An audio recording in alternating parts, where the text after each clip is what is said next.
This is What Matters to Me Most with Dr. L.J. Punch, trauma surgeon and founder of the TSTL. When it comes to the COVID-19 vaccine, what matters most to me is equity.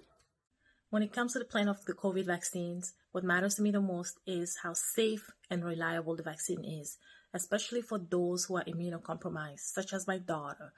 I want to make sure that the vaccine is not going to react in a negative way for her, and that is in the back of my mind.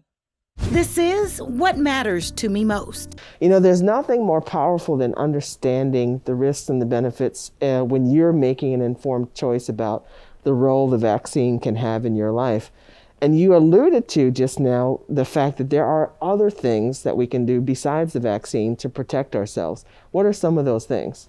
Well, really kind of similar, simple strategies that we've used over the last year, which is washing our hands, obviously, wearing a mask, social distancing, physical distancing. All those things we know can prevent the transmission or spread of the virus within the air from person to person.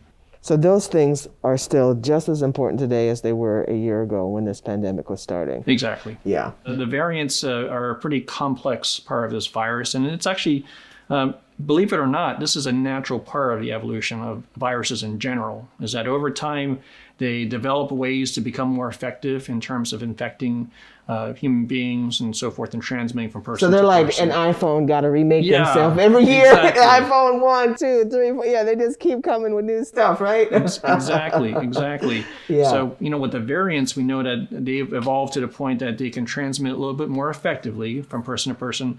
Mm-hmm. It's just that they transmit a lot easier. And for that reason, we have to continue to use a lot of the things that we've been doing, again, with the masks. Same answer. Yeah, right? Exactly. Same thing. Yeah. So even with the variants, the bottom line is you can protect yourself by using those simple tools. Exactly. Hi, this is Asia Owens, and what matters most to me in regard to the COVID-19 vaccine is making sure that people are properly educated and informed about the pros and the cons, and especially the benefits of what it looks like if you did take the vaccine, not only for yourself, but for the community at large.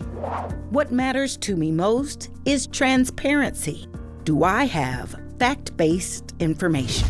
Hi, my name is Julia Ho. I'm with St. Louis Mutual Aid, and when it comes to the COVID-19 vaccine, what's most important to me is that people have a clear and consistent way of getting their questions answered from medical professionals, from people who are going to be distributing the vaccines, and that they have a way to communicate and to get their questions answered, as well as to address concerns that come up in the distribution or after receiving the vaccine. This is What Matters to Me Most. I really want to hear your thoughts about the role of the vaccine in pregnant bodies. And I want to hear what you're hearing from people in their considerations. Since the vaccine has become available, it has put a completely different spin on things.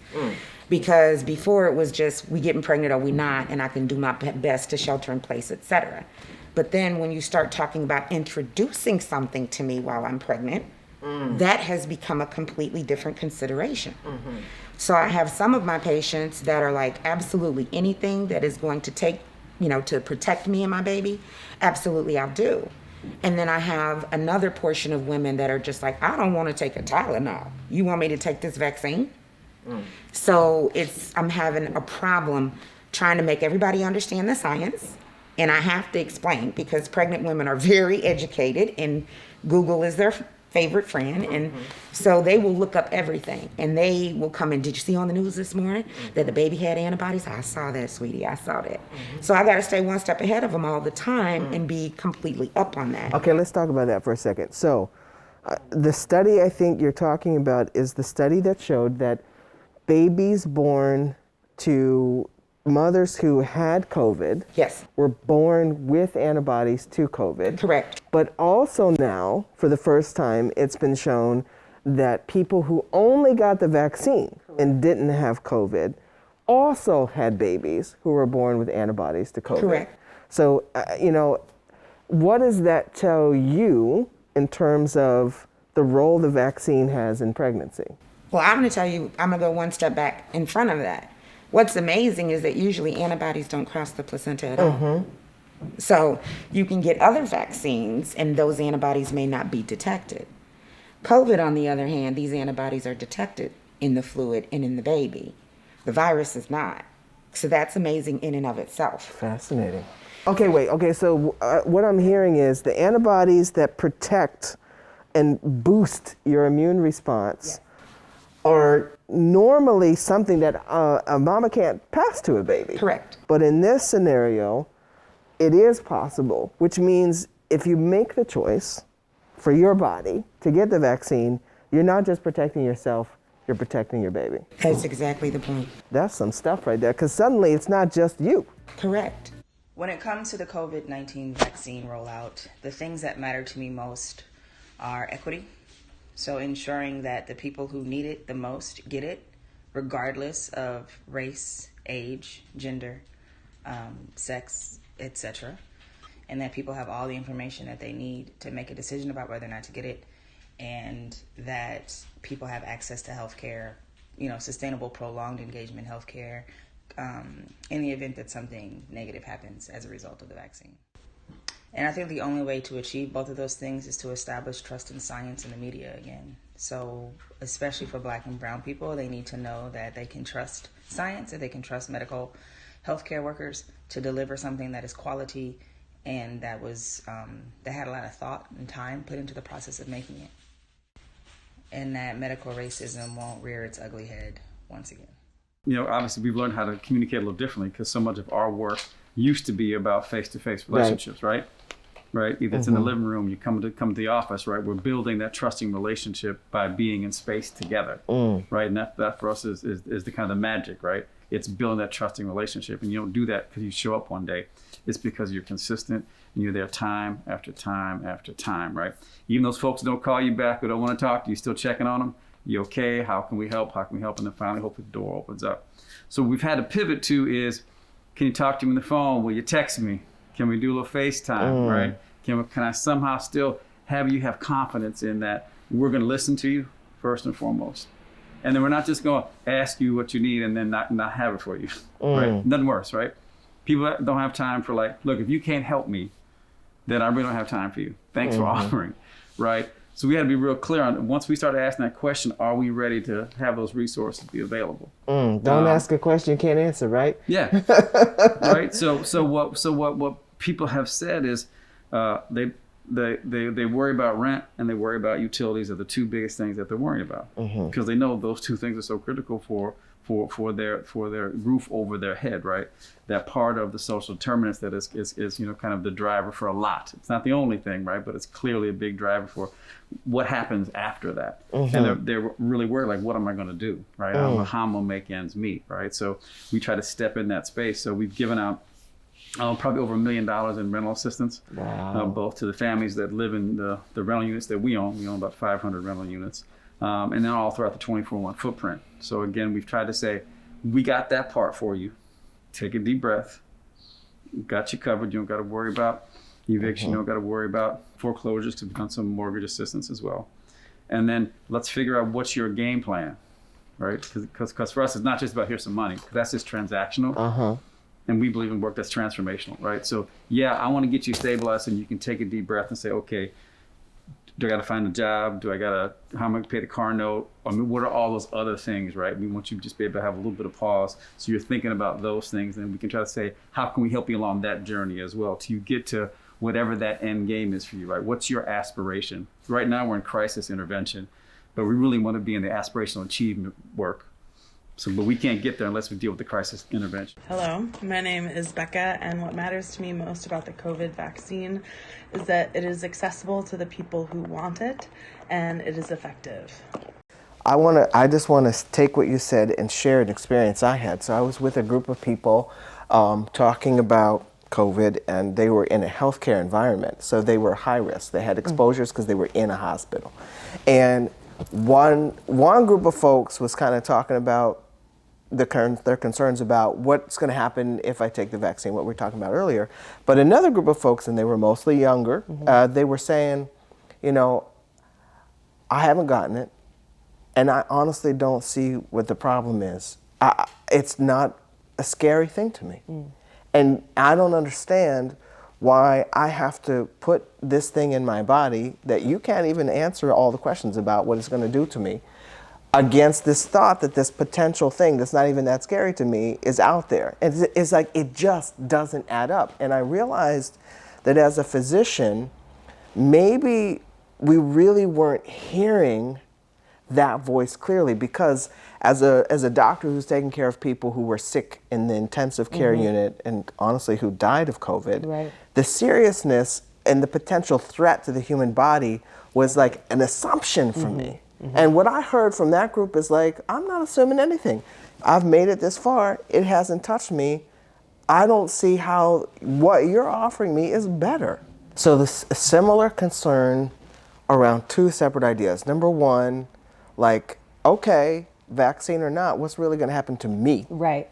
And okay, COVID or not, what does this new strain really mean? Right. Is it really a hype, or is it not so much a hype? Right. And it's so hard to know how to think about that when you got information coming from so many different places.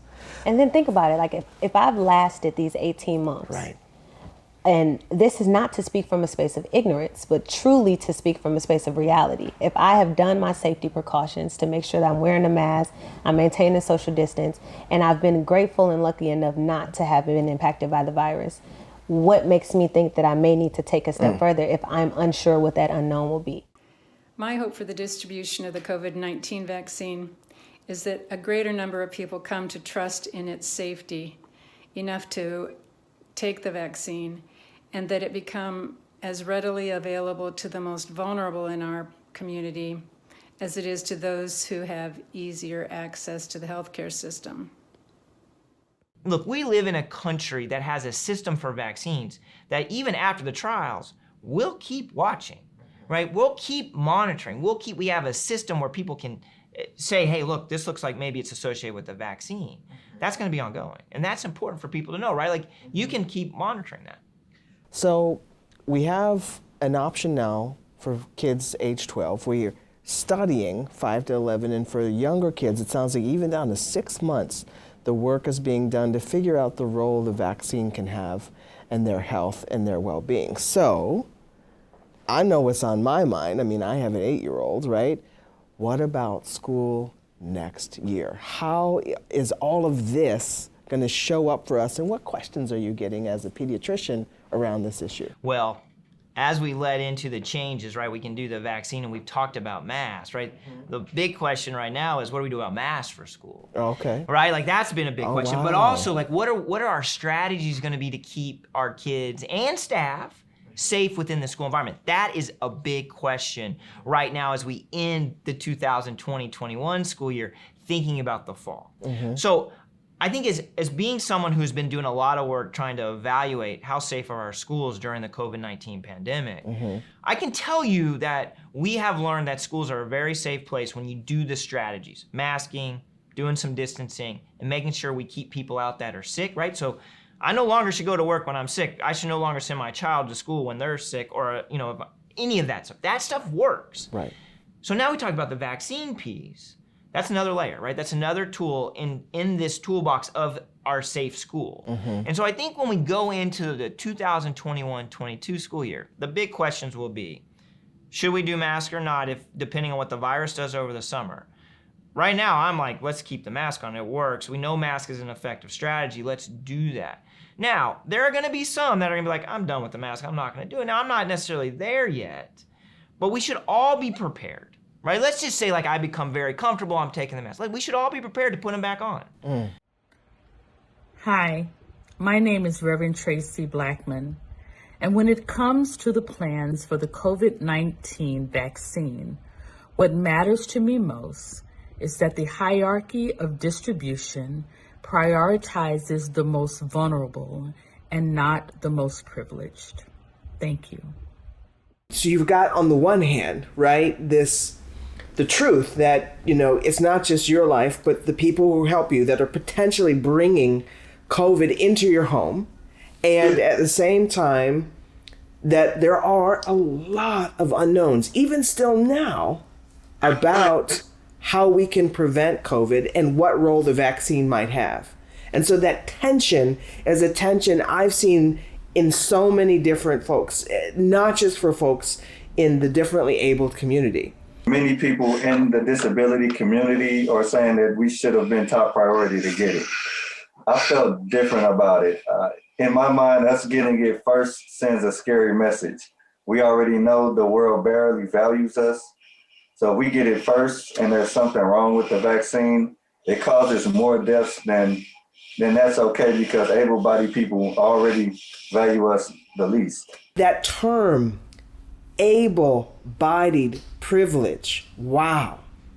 Let's unpack that. And I'm going to ask you, Sean, go with me a little bit, and we'll take as long as it takes for you to help me with this answer. What has you scared right now, Sean? I was really scared in the beginning last year, honestly, at night, because I can't seem to sleep since I overthink. It gave me such anxiety, and it made my anxiety harder than it already is. My best friend had it twice, and the second time was in between her getting the first and second vaccine. And this time it actually collapsed her lungs. They did some procedure to inflate it back some, but that's all that could be done. Just hearing that and knowing what she went through makes me know that I definitely wouldn't survive it. I don't know what's worse, the chance of me contracting the virus or the fact that I had to come to peace with the fact that I might not survive it if I do. What matters to me most? Imagine a space where we can breathe. You know, COVID's most powerful effect is the way in which it damages our lungs, the space where our body extracts life-giving oxygen so we can live. That same pandemic, that same virus, that same reality is opening up an opportunity for us to breathe together in a new way.